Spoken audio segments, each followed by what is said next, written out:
What is up, everybody? Tanner here with another video. Hope you're all having a great day. And in today's video, we're going to be going over how Instagram founders have actually stepped down from their positions in which they sold the company in 2012 for $1 billion to Facebook and now have decided to step down from their positions of continuously running Instagram, the company. So we're going to be going on my computer, going over the history of Instagram, and then going over some of the things of maybe why they left Instagram and what's going to happen to Instagram now that Facebook is in full control. And before we get onto my computer, guys, I want you to leave a like on this video right now and subscribe if you're not subscribed already, and hit that notification bell. If you're subscribed and don't have notifications on, what are you doing? Turn them on right now.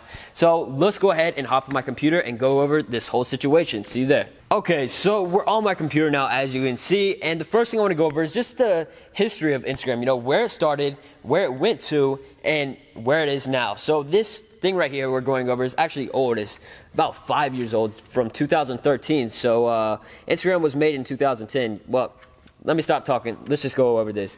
So Kevin Systrom and Mike Krieger, they founded Instagram in 2010. They finally released it on the App Store, and somehow it just blew up. They got thousands of users within the first couple hours of it launching, apparently. They're both living in San Francisco. That's where they were living when they launched it. So October 6, 2010, just within 2 months, 1 million users on Instagram. Think about how much people that is. Think about $1 million, and if you separated every single dollar, that's how many people were actually on Instagram using the platform. So, we go through this timeline here, 150 millionth photo upload. That's a ton. At the time, they only had pictures, and or you could only upload pictures, and, they had filters every once in a while they would update. 10 million users within a year, less than a year of launching, they had 10 million users. So they're gaining, probably about 800,000 users a month for the first year. So it wasn't like Instagram was up for years and then it blew up. Like, they blew up from the start, which is crazy to think about how fast this company's grown and where it is now and how it influences literally every person in the world almost. So hashtags launched 2011, iPhone app of the year.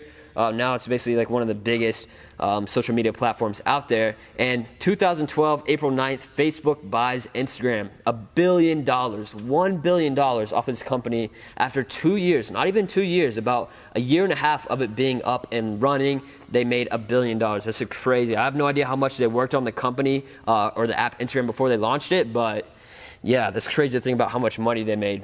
And we continue to scroll down here. This is a timeline only to 2013, so it's not the craziest. It doesn't show all the information in the world, but if we go to the end of it right now, tag photos, that was on 2013, and videos in 2013, and then 150 million users 2013, and DMs. DMs can be used for the good and the bad, but without Instagram DMs, I wouldn't have networked with a lot of people, like Drake Bell from Drake and Josh. That's not like the most wealthy or most famous person I've ever networked with through DMs, but it's definitely the weirdest. Growing up watching Drake and Josh and then seeing that he follows me and then DMing him is definitely a weird situation.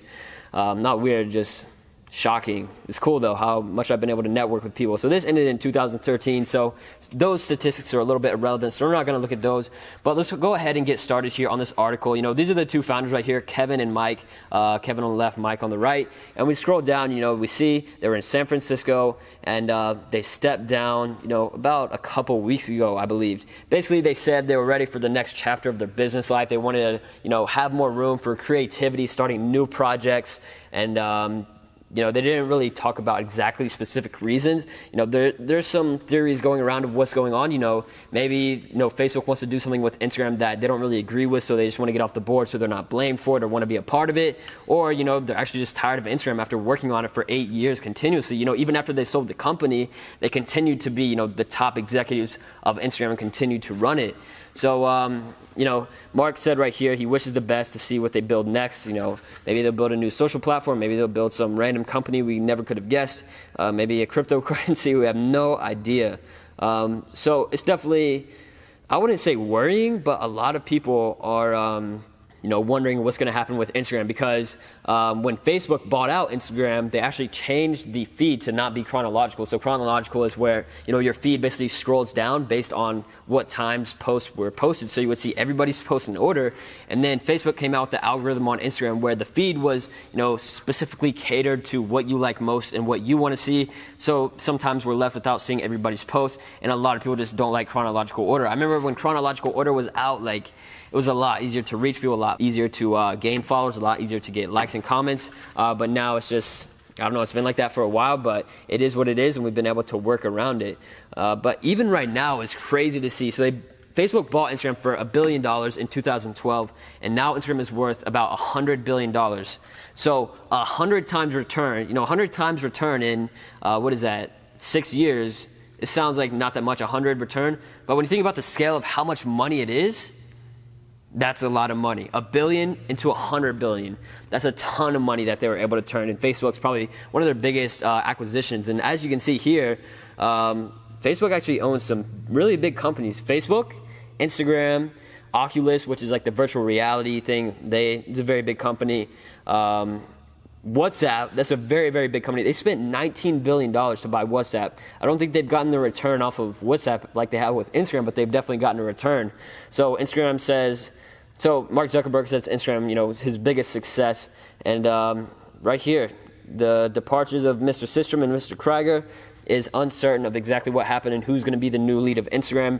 So a few theories about Instagram. What's going to happen with it next is that there's just going to be more ads, more changes that aren't going to be good and people aren't going to like, or it's going to change for the better and they're going to have chronological order back. Not going to be as many ads, but my guess is based on everything having to do with Facebook ads and all of their changes, I'm guessing we're going to be able to advertise more on Instagram. It's going to be easier to reach people, and we're going to be able to make more money, at least from an e-commerce standpoint. But from a consumer's perspective, it's probably not going to be that fun.